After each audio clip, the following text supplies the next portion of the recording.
Hi, I'm Rob Patz. And I'm Kristen Stanton. And this is the Rob and Kristen Show.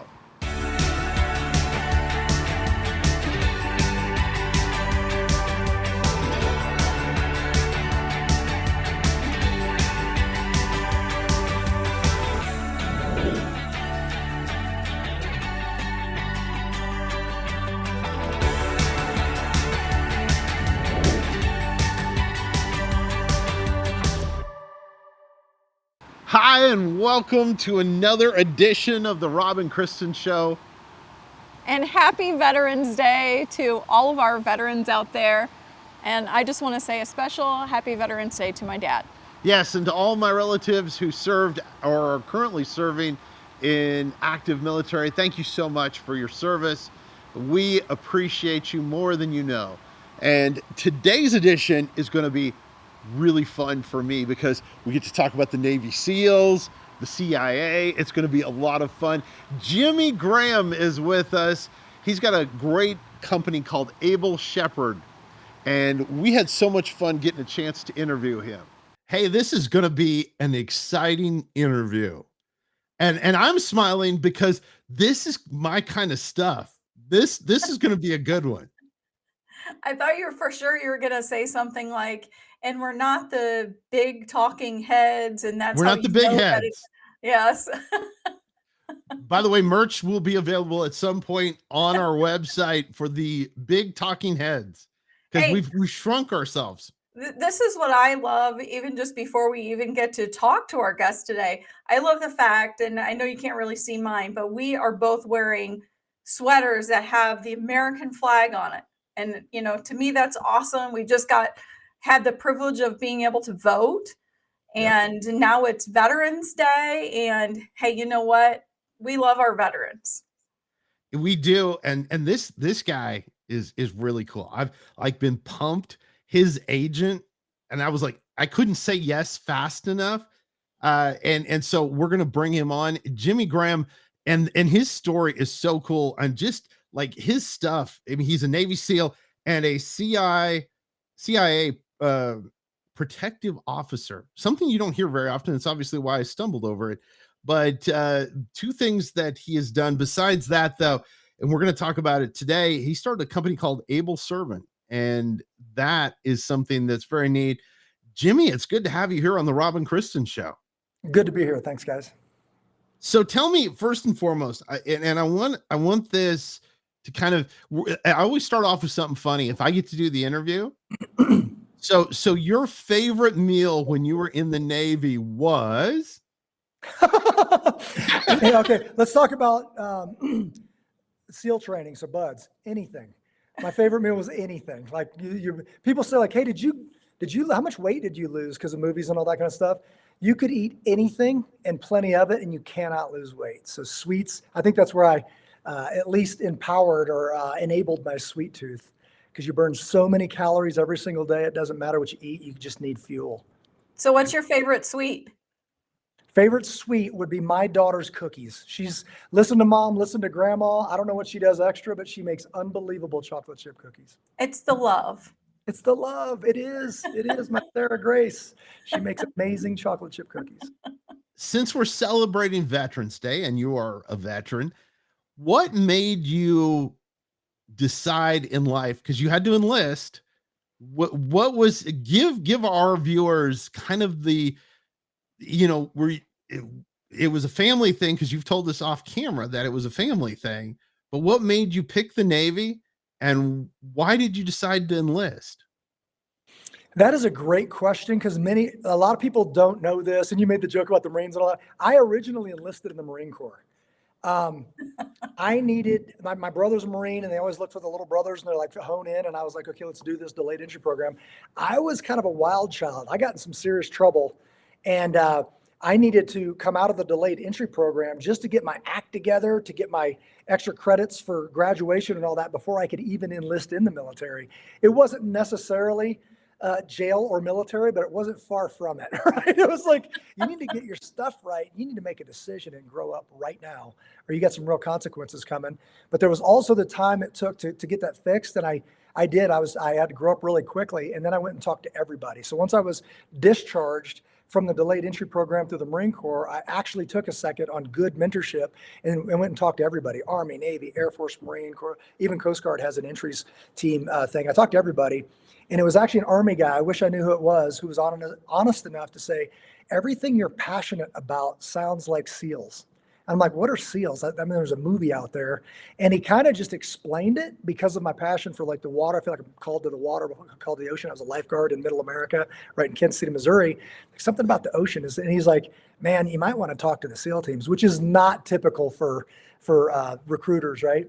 Went in and asked the Navy recruiter, can you tell me about the SEAL teams? He didn't really know, pulled out a packet. And when I read that packet, I'm like, yeah, I'm in. You got me. You had me at hello, right? Even like it's almost impossible to get in. I'm like, all right, there's my challenge. I needed discipline. I needed some structure, and I needed to grow up. And I did. So I've got a question for you. And this is something all of my military family believes in. So I'm going to ask you the question. My family all believes that everyone should serve because of the discipline side. And what's your feeling on that? Not for your daughter, obviously, but for what do you think in general? Do you think we should all? I know they do that in Israel. So yeah, I think I truly believe if it got to a state, not with a gun. So I'm in that line of work now, and not everybody's cut out to touch a gun. And I mean that. Like most people can with proper instructions. Some people, they just don't have the respect for it. They don't have that proprioception. Where's my hand? Oh, it's pointing at your face. They just don't have it, and they could find another job, right? So I think some kind of service would not be a bad idea. And that's a good question, because I used to have the automatic answer of yes. And as soon as you ask me, and I've got 4 children now, I've got actual human beings to put in that, man, I'm still leaning towards yes in some capacity. I think there is something to having skin in the game, because as you know, the military, there's pretty much any job you can think of, the military has that. So I think in some capacity to serve initially, maybe not for a 4-year stint, I wouldn't be opposed to that. So do you run your house like a boot camp? It's funny, as you may or may not know through marriage counseling, everybody assumes that vets turn into like Major Payne, like a drill instructor. It's so not that. But I think that the world is leaning everybody into such a place to where if you have integrity, meaning a steadfast adherence to a strict moral or ethical code, and that code is the Bible, it's going to cause some conflict in your home, right? As long as I don't abuse that, right? To be like, I'm the leader, I'm the whatever. There's a lot of conflict. I just left talking to a pastor buddy of mine, and we went deep on this. And sometimes it's just, no, you stand. There's certain things you give on, and there's certain things you don't. So this isn't a vote. You go in there and say, this is what we're going to do as a family, is we're going to meet every Sunday, and we're going to put the phones down, and we're going to do all that. And I don't feel called by God to give on that, but I'm not going to be a dictator. So no, not boot camp, but I do like being punctual. I encourage that. Okay, I guess we're getting up 30 minutes earlier for church so we could aspire to be on time. So there is some structure, but I'm very careful to not fall into that stereotype. Okay, and before Kristen asks her question, which I saw, I have a great follow-up. I've been waiting to ask a question, but go ahead. So your kids, if there's going to be discipline, would they rather have you give out the discipline or your wife? I think they would rather my wife do it, but I'm the one that does it, right? So it's such a balance, and in no way, shape, or form am I saying anything negative about. She's a nurturer, and that's such a blessing to our home. And she's, we aspired to do you raise the children, and I'll go figure this out financially. And now we're in a spot where she just wants to be with those kids, so she serves, in the office for pay, just keeping an eye, because schools are just, you got to watch them close, and she does that. So we've moved out of that phase, but we've just been blessed to have one of us full-time raising those kids. And if she needs a break, then I'm back in and all that stuff. But we just had this happen recently, and we're blessed with amazing kids. But, my son parents got to sign this thing because he was acting up and speaking up and cutting out of line. And I totally get it. Like, you mean you're a boy? They're like, what's wrong with him? He's 11 and he can't sit still. He's 11. That's what's wrong with him, right? So I'm like, I'll sign the thing, but then I got to put on my stern face and be like, you are not part of the problem. You're part of the solution. So you're losing any device for a week. Why do you a week? Because it's that big a deal. And next time it's worse. So do I need to come with you to school to apologize, or can you handle that? Because you're going to apologize. Well, to who? To anybody who was a part of this, anybody who gave you those little checks this week. And he did, but it's respectful. And, my wife can do it. Right. But it's like, it's that whole, Mom's got her guidelines, but don't let dad hear about it. I don't spank my kids. I'm like, hey, Christian, can you take out the trash? And he's still on the device. I'm like, Christian, he's out of his seat, right? Because dad doesn't give you 3 times, right? Right. So I have a couple of questions. One of the things that you had mentioned early on before you enlisted, you said you were kind of at that place where it wasn't really jail or enlisting, but it was close. So was there a point in time after that that you really connected with God and it changed kind of the trajectory of your life? Absolutely. Absolutely. Saved it. I'm guessing 10 years old, meaning Antioch Bible Baptist, Kansas City, Missouri, walked up, said the words, everybody cried, we all hugged. I believe that was real, but a 10-year-old can't understand the magnitude of what just happened. I believe that going into high school and into the SEAL teams, I lost my mind, and my grandmother's prayers not only kind of led me through that, but saved my life. Like, I've been moved out of places kind of inexplicably, like it's hard to explain. I was here, then I was here, and these guys didn't make it. You know what I mean? So there's just stuff when you look backwards, can't see it going forward, you see it going back. And then something was calling to me prior to me. Let me think. I left active duty. I was still in the active reserves, deployed on to South America, also working for the CIA. And I started asking questions and searching for something with a buddy of mine, Gary Ellis. And we just talking, talk after talk after talk, usually with, a beer or something harder in the hand and, out by a campfire or something. And we just didn't have the answers. And I walked into a church and it's like the guy had the list. He was just going down the list and answering the questions. And I'm like, this is weird. I would now know to say that was a Holy Spirit experience, and everybody else just disappeared, didn't matter. And this guy is checking off my list like it's creepy. And that kind of hasn't stopped. So that was a long time ago, and it was a beautiful thing. And then I wanted to know more, signed up for Liberty University online using the GI Bill. So I would be with the CIA in places like Lebanon or Libya or wherever, studying the Old Testament. So I'm sitting there writing a report. I'm like, this, you can't make this up. But I think like a lot of people, like a lot of veterans, I needed a real life to compare this to. Not a bunch of Sunday school that I didn't really know was true. I was 30 something when I realized David and Goliath, that's a real story. And it's in my lineage. That'll give a man purpose. You're like, wait a minute, I'm in the story? Nobody ever told me I was in the story. I'm like, my life's an action adventure. Then all this makes sense. Like, there's the book of Jimmy Graham is being written right now. It's going to be a good one. And now I have purpose again. Men losing their purpose, anybody losing their purpose is dangerous, dangerous talk. So has warfare, being involved in that, has that shed a light and a different kind of understanding of what it's like to go through spiritual warfare, or vice versa? Yes, it's kind of like the light comes on, it all makes sense. And I wish I would have known then. Like, I wish I would have known. I wish I'd have been a strong enough man. And it sounds funny because you're like, oh, Navy SEAL strongest. I wrote a book about this. It's called The Return of Man. America's only hope is in our original hope. And people say, oh man, I go, no, Jesus. Like, I wish I would have known. One of the chapters is called The Lie of Valhalla. When somebody went to toast one of our dead buddies into Valhalla, I wish I would have been mature enough to say, does anybody here believe in Valhalla? And then everybody says no. How about we don't try to honor with a lie? How about we honor with the truth? So how about we live our lives better so we can see Lance in heaven? That's a good toast. I wish I would have said that out loud, because what did you just do to the guy that doesn't know what to believe? I guess we're believing Valhalla. And you just killed him eternally by honoring a dead buddy with a lie. Like, that just doesn't add up for me, right? So if I'd have known that, and now you can't go backwards. So you say, okay, from now on, I'm done with the Valhalla lie. And then the next lie, and the next lie, and the next lie, because somebody's got to be the adult in the room and say, hey guys, do we believe this to be true? No? Then what is true? I'll start. And then you say, I just want to do what's right. Oh, you mean righteous? Well, I didn't mean that. Well, that's what it means. So let's go with your definition. Oh, you don't have one. Let's go with mine. You don't want to be a good guy. Well, that means godly. So well, that's not what I meant. Well, that's what I meant. That's what it means. So until you come up with a definition, let's go with mine. That's a leader. That's a man. That's a spiritually mature woman. And we're missing that. So I've got one more question that I want to ask, and then I'll let you ask a question. Okay, Rob? So freedom.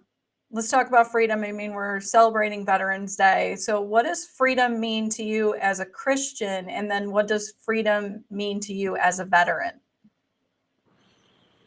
The older I get, I'm 51 years old, and I don't know why I never saw them as one. I do now. They mesh together, meaning freedom, patriotism, all of the like beauty. These words mean so much more at 51 when I'm blessed with a family, right? I tell people I am 10 times the patriot that I was back then. Back then I was a patriot, obviously. I'll sign the blank check because it's kind of risky. It's kind of dangerous. It's kind of all that. And it was a cool job. I said I've had two of the sexiest jobs in the world, being a Navy SEAL and being a CIA protective officer in places like Benghazi, Libya. Super cool. And then I had for a single guy with no kids. Then it starts losing its luster because I never signed up to be that dad that was gone. You know, I never signed up to come in and take the reins and overlead and all that kind of stuff. And I was like, there's something way bigger than all of this. So whenever you see, you know, when you start calculating, because you got a lifetime to process it, the buddies that aren't alive anymore, you know, whose job is it to guide, to lead? I say shepherd. Able shepherd means capable teacher, leader, and protector. So if I'm going to do that, what does that mean? It means that I have to model it first. Like you can't teach what you don't truly live. So I have to live that. And in this country, I am free to live that, right? So I am, and you respect that there's people out there that'll go overseas and everybody, doesn't matter what your job was. Everybody signed that same check. I don't know what you're going to do with me, but you can have it all. I trust you enough in this government to you pick where I'll go and I'll go. But I need that to be a just cause. And that's a problem today with some of the things that they're asking, the way they're leading our military. And that's a weak military is a death sentence for a nation, you know. But when you start talking about freedom and patriotism, you start to see how actually, and I don't remember using the word beautiful unless it was for a woman, right? And that's appropriate, right? But there's so much beauty and you missed it because you were busy with a head full of lies. And like it is absolutely beautiful to see my son being kind to his little sister. It's actually beautiful that my older girls, 17 and 15, are bold, but they'll allow him to feel like a little man because they know I'm raising a man. Like all this stuff is beautiful. It's beautiful that and this sounds silly, but I was a chaperone in Washington, D.C. for a bunch of 8th graders. And we were standing in line, hundreds, maybe thousands of people are standing in line. And I go, do you understand what kind of discipline it takes to stand in a line? Do you understand that overseas, there are no lines? If there's a place to fit, you get up there because it's all about you. So we're actually respecting each other because they got here first. And that's the beauty of a line, you know? So it's if you're not seeing beauty in God's creation, you ain't looking. I love that. Hey, you mentioned about Able Shepherd, and I want you to kind of give everybody the kind of the helicopter view overview of what Able Shepherd is, because I've got a couple questions. Yeah, no, thank you for that. And it's that's such an amazing answer because it's totally opposite of what I thought it'd be. I thought I was going to teach police and security guards and responsible citizens, and it just didn't work that way. I just went out and said, hey, you know, kids are important. I'm a dad now. I'm going to hand my kids to like a security team, or the police are going to show up and all that. And I just trusted that there was a response, like a professional response. Like this isn't hard stuff from being a bodyguard and doing all that stuff. There's a way to do this. It's uniform, safe, and accurate, right? And then the more I looked into that room, it wasn't. So I started helping, and then police didn't come, security guards didn't come, people came, like dads and grandpas, and then their spouses, and then their families, and it got to be big enough to where now security guards start calling. Like all the churches now have security teams. Unfortunately, it's necessary, but you must do it right. This isn't a small thing. Having a gun in a church is not a small thing. You need to show me that you can do this, or you simply don't get a gun. So that's what it started as, is what I would say now as able meaning capable, shepherd meaning teacher and leader and protector. Well, protection from what? I would say destruction. Well, what are you talking about? What kind of destruction? And in order, spiritual, mental, and physical. So they came in to battle physical destruction, protect somebody with a gun. It's my duty to remind them that spiritual warfare and mental health are way more, they're more important. Physical might become more immediate on a horrible day, but the other ones are more important. And you want to go after that too. And overwhelmingly, the answer was yes. Yes. How am I more spiritually healthy? Well, where would you go if you died today? I'm not sure. We must start there. We must, right? So if you're a teacher and a leader, you're leading your family where? Because there's only two answers. It's time to face that and pick a side, right? If you're crazy, endowed with mental health, you can't raise mentally healthy kids. You just can't. So let's get stronger. Let's get smarter. Let's find out. And that hinges off the first answer, by the way. And then physical protection. It is your duty to protect children. How do I know? Because you're an adult. It's every adult's job to protect kids. Maybe not with a gun, but possibly with a gun. So let's talk about that, right? So that I can't believe what I get to do on a daily basis. It's insane. I get to go in the mountains on adventures with a bunch of kids, and if somebody falls over, we pick them up, and if their bike breaks, we fix it, and if somebody needs it, whatever. It's like, it's easy to say to take care of one another. That comes from John, love one another, but that's our motto, take care of one another. It's easy to say it, but it means a lot more when I just did in the mountains. Like you fell over in a creek and with your motorcycle, I picked you up, I got it off of you, and we got it started again. Okay, I'm your guy. I'm there for you, and vice versa. And our kids get to watch, so it's beautiful. So one of the things that you had said earlier when you said, "Hey, I'm going to enlist and I'm going to sign on the dotted line, and what I have is yours," and that's the same concept. I think that when we give our lives to Christ, we have to have that same mentality of, okay, God, what I have is yours. Now I'm going to go anywhere. And this is what I say. I'll go anywhere that you want me to go, and I'll do anything that you want me to do. And of course, the idea that we have in our mind is not always necessarily the same plan that God has for us. But when you say that, then you also enter into a different level of spiritual warfare. And you were talking about that. So for those people out there that are watching that are kind of maybe on that edge of, I feel like God is pushing me to do X, Y, or Z, and knowing that what they have to face, how can you help them prepare themselves for what might be coming? Especially veterans on Veterans Day, I would consider my entire enlistment as boot camp. Like that was a warm up for real service. When I took that oath, it was for life. Like, to protect this nation against all enemies, foreign and domestic, and now, especially now with domestic. I didn't take it for my active duty, quote unquote, active duty time. I took it for life. I'm more active now than I ever was while I served in the military, right, for this nation. So it's like, well, how do you start that? Well, you start with the heart inside your chest and work outward. Then it's to your family, then it's to your community, then it's to the nation that I love. And they already pre-qualified for the first part. You know what it's like to commit, like to a real commitment. So that would be almost like the earthly father and the heavenly father. That military thing was honorable, but it wasn't perfect. Would you commit to a perfect enlistment, right? One that where it won't end. It will be for eternity, not for 4 years, 8 years, or for 25 years or whatever, for eternity, right? So that's just such a beautiful picture of that. And that leadership, when you signed on that line and you took a step forward, man, that's a rare thing. Like in this day and age, that's a rare thing that you would commit to that and then back it up. So you're already conditioned for this, but are you really ready for commitment? And then everything gets better, not easier. It gets better, right? And sometimes it's not immediate. It's like, okay, I don't even know what I'm doing, but he does. And I'm following him. And this is how I shepherd, because I can't make you do anything. I'm going, you're invited. Like, I'm just going towards healthy. I'm just going toward, like, I want to be like Jimmy. I want to follow Jimmy. Well, you're not following me. If I stepped aside, you're following that guy, right? I don't know what I'm doing. That's just the truth, right? It's like, I'm just following him, and it ain't easy. But if you see me fall down, please pick me up. But if I'm off the path, please don't follow me, right? Please help me get back. And that's just a beautiful thing. And veterans, again, they signed up for this action adventure, and sometimes they didn't get it. But once you find out that it's every single day, you're like, man, this doesn't get any better. I'm a part of the greatest story that's ever told, and it's a true story. Like, you won't be sitting down much. That's awesome. Hey, listen, I have a question for you. Please. So when your kids talk about you in the future, a long time from now, because you're young, Jimmy, but what is the one thing you want them to say and that resonates in their life? What is the one thing you want them to say about you? He had a legacy, left a legacy of faithfulness. That was in a devotion the other day. Why the answer is so readily available. And, I think of Charlie Kirk. I want to be known as being faithful. It's just courage for my faith. And I can't imagine a better legacy than that. So this has been in my heart for months. Character builds credibility, builds legacy.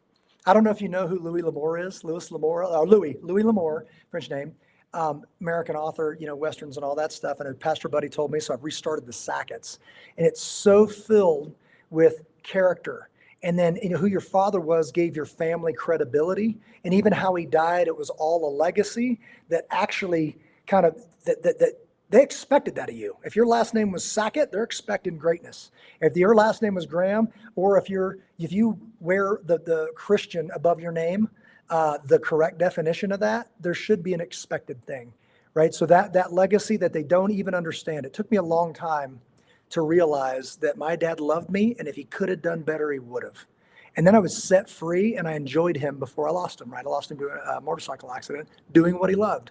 But that was a gift that happened, right? So that legacy, I would love for them to say, Dad had integrity. He was a man of integrity, which means a steadfast adherence to a strict moral or ethical code. That code was the Word of God, and he left us a legacy of faithfulness. And it wasn't easy, and he was honest about how sometimes it was all he could do to get from breakfast to dinner, but God showed up, and he was faithful, and he loved us. Like I wrote another book called How Do You Love a Fish? And it's a whole story about loving others according to their needs. But one of those things that I say to them, 7 things, and I put this in a book so that people could do this.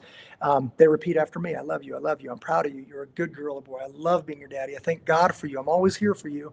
I love you always and forever. And they say, no matter what, right? Why do I say that? Because they need to know that no matter what means no matter what, that the world is hunting them. And there's one phone they can call, 2, my wife and I, but I just messed up big time. But Dad said, no matter what, every night of my life. So maybe, just maybe, no matter what means no matter what. So I need that. Awesome. I need that to be like, I messed up, my dad's going to kill me, or I messed up, I need to call my dad. And then I said, you call me. Like your mom and I know how to get out of pits. You call me, we will get you out of this pit together. That's awesome. Hey, Jimmy, thanks so much for being with us on today's edition. Yeah, thank you guys. God bless you. Hey, we want to thank Jimmy Graham for being with us today. His company called Able Shepherd. I love the explanation for that. It was just incredible. And he was so much fun. I loved all of the answers to the questions. He was fun. The stories that he told, and some of them we heard before we started recording, but the stories that he told about how he was maybe just in a little bit of trouble. That's why we could be friends, Jimmy. Before he enlisted, to how really he's grown and how he met God and how he started just really grasping what it meant to be a leader and what it meant to be really a Christian leader, I think, above anything else. And I just think it was super important for him to share those stories with us, because all of us are facing battle. It doesn't matter if you're in the military or not in the military, you are a part of a spiritual war, and it's really important to be able to guard your mind and learn how to lead. My favorite answer was, no, it's not like boot camp, but we're getting up a half hour early so we make sure we're to church on time. I bet you none of those kids are late. I can totally guarantee that. Great company, Able Shepherd. Check it out. Jimmy Graham's awesome. And we want to tell you again how much we appreciate each and every one of you that served in the military. We appreciate you, and we just, it's our freedom. We can do shows like this because of it. Now we want to tell you, go out and live an abundant life.